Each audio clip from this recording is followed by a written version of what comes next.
Okey, adakah anda pasti? Okey ya, klik ya. And then kita edit di sini ya. Kita klik pada nombor 1 ni. Okey, edit.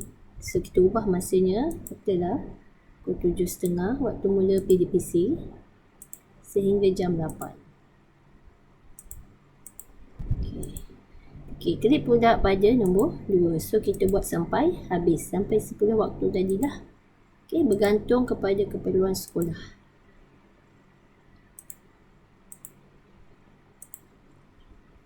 Okay, so buat sampai habis and then klik OK. Okay, seterusnya. Okay, kemudian ada 4 item di sini. Okay, yang pertama kita masukkan subjek. Okay, contohnya bahasa Melayu. Okay, so tambah lagi untuk subjek lain, klik baharu. Okay, bahasa Inggeris.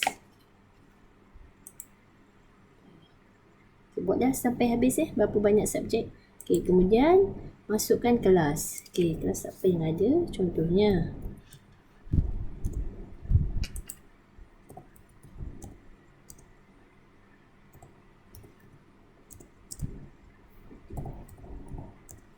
okey, kemudian masukkan bilik. Bilik ni bilik-bilik khas. Contohnya makmal kimia.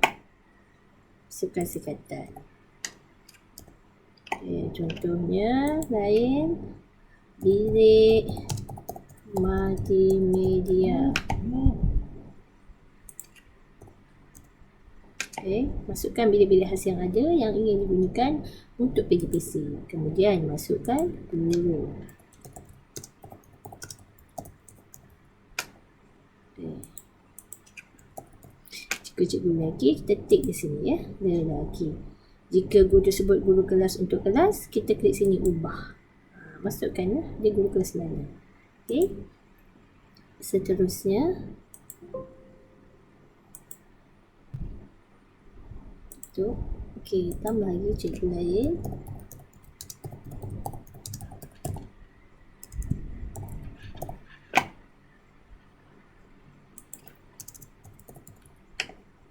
Okey.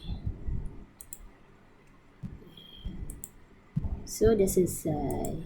Untuk langkah pertama membina jadual waktu. Sekian.